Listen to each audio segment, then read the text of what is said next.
Good morning, my name is Leire Barroso and I'm going to present the paper entitled Mobile Serious Game Using Augmented Reality for Supporting Children's Learning About Animals. We are going to start with a summary, an introduction, a brief definition of augmented reality, serious game and mobile devices. After that, we are going to get into the application with the game description, development, markers, scenes, editing question and distracting elements. Then the testing part, and to end with the conclusion and future development. This work introduces a new serious game with augmented reality for children and handicapped people. A platform based on a zoo has been virtually created. With this application, the user can increase their knowledge about a specific topic, in this case animals.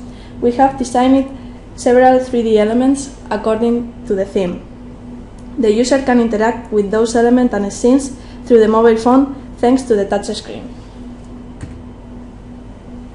Well, our surrounding environment is very complex and it provides us a lot of information which is sometimes difficult to understand or reconstruct. Virtual reality is a very useful technology that has been highly developed. Sometimes the final applications are too simple and lack information of the environment that is supposed to be modeled.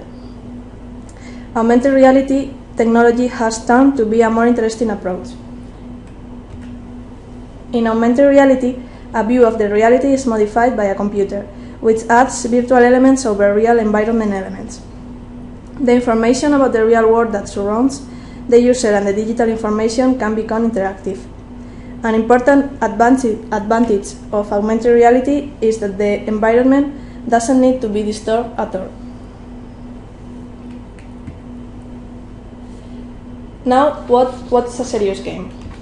A serious game is a game designed for a primary purpose other than pure entertainment. Mixing the two concepts, augmented reality and serious game, we found an efficient learning alternative for the user that offers the possibility to interact in a more active and attractive way with the technology and the content to be learned by changing his perception of the real environment. About mobile devices. Encouraged by the new smartphones and tablet revolution, augmented reality is getting more important every day. These devices will define a new way of seeing, thinking, and understanding the reality. This revolution is driving many changes in our everyday life, and of course, not only from a technical point of view, but in medical or education fields, among others. About the application, as we said before, the serious game developed is oriented to kids and handicapped people. It consists on different activities which are performed in a virtual zoo. During the game, the user is able to choose among different scenes, each of them with a different task related to the animal selected in the main one. Development. The software proposed for this application is mainly based on Unity 3D and Cinema 4D. Unity 3D works perfectly with augmented reality over Android and iOS, thanks to the Puforia SDK. Regarding Cinema 4D, we can model, texturize, and animate 3D elements, and also is fully compatible with Unity 3D. Both environments are used, and it's possible to design and even animate an object with Cinema 4D and then import it to Unity 3D. Among the different types of augmented reality, the most prevalent is the one with markers. The markers help the device to place virtual objects on it. The marker can be processed on Buforia's webpage application. A marker can be stored as image file created in some graphics design software. The most important thing for a good marker is to have many future points. The more future points, the better the 3D object will be positioned on. Here we have an example of a marker with and without the feature points. After designing the marker and checking it, we have to download a package and import it to Unity 3D in order to use it in our application. As mentioned above, we can divide the game into different scenes. We develop a main scene and 6 more scenes, each one related to the animal. The different animal and therefore scenes are as follows. By touching an animal in the main scene, we will be redirected to another specific scene of the animal. Apart from these animals, we have designed other 3D elements, such as trees, stone, or wooden tracks, to naturalize the scene. Inside a scene, we can find several things. Among those things, a question or activity is hidden. The question has to be answered correctly within a given time. Composing the game, we can count on other extra scenes for correct or wrong answer and scenes to display the score. We can access to this kind of scenes from any other scenes, regardless the scenes in which we are. To make it easy for the user, the game is also editable from the outside. The question of each scene can be loaded from an XML file. XML language facilitates data storage in a readable way. This XML file is created by a script the first time the application runs, with predetermined questions. Once it's generated, it can be edited, allowing you to add, delete, or edit questions in a simple way with an XML text editor. The application works with the XML file within a script, written in JavaScript. In this script, a data structure is created. After creating this structure, an array of structure is declared where all the questions will be placed. Since this is a non-dimensional array, there is no limit in the number of questions, but only one question is shown in the scene while the application is running. In order to increase the difficulty of the application, we added some distracting elements. Distracting elements are designed to catch the attention of the user who is playing. These elements are created to make the user lose focus on the question she has to answer and focus on the element itself.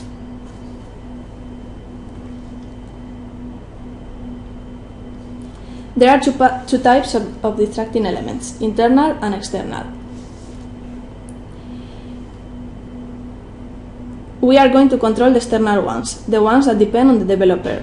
We will have two different external distracting elements, 3D elements and sounds. Each scene will count with its own 3D element and sound and will act as distracting element for the user. Now, in the testing part, is a important part of the developing when we develop a new application. With it, we can verify if the game is running well, and most relevant, if it meets the objectives proposed in the analysis phase. The game is developed for Android and iOS operative system. As is shown in the slide, we tried it out in a tablet and in a smartphone.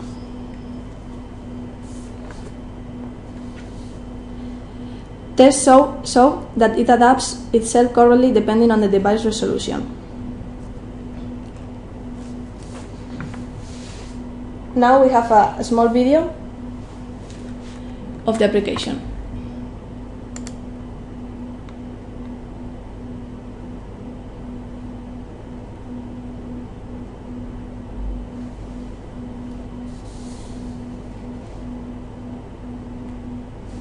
As we can see in the video, when we place the smartphone closer to the marker with application on, the scene is displayed on the mobile phone.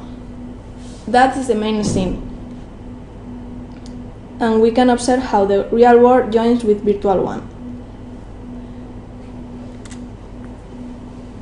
When an animal is touched, the scene changes.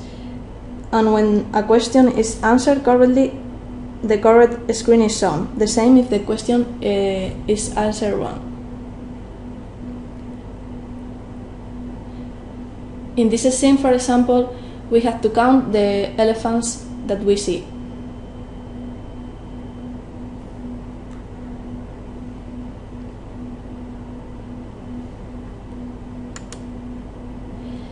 In this scene, we can see one of the distracting elements of the game. It's a plane. which is flying all over the sky to distract the user from the main question.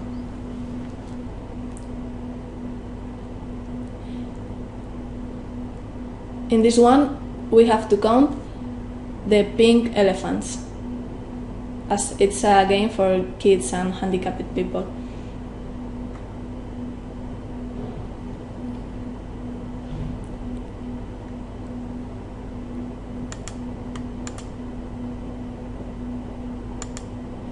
Finally, we can exit the application.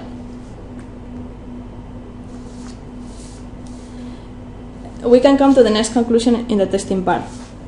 It was very attractive for the target group of kids who tried it. As we said, it's a game developed for kids and handicapped people. Also, several studies demonstrate that the coexistence between kids and animals helps to their growth. The group of kids successfully learned the question and answer about the animal. Some days after playing the application, the questions came back to the kids and they knew the answer, and the scenes came also to their minds using the virtual memory. This attractive way of learning seemed to provide the children very long-term knowledge about the animal. To end with the conclusion and future development, it's important to point out that the control of the game does not need any other device, but only the smartphone or tablet and the printed marker. This means that the application is open for everyone, because the game doesn't require any expensive hardware apart from the device. Besides, the game is fully configurable. That allows the user to change the difficulty of the questions, depending on the target group of people and taking into account what kind of knowledge the final player wants to acquire. To end with, augmented reality can be used in many fields of our everyday life and in many ways. The fact of combination virtual and physical information is now real, and it gives us many advantages, making the world more exciting and interesting. Thank you very much for your attention.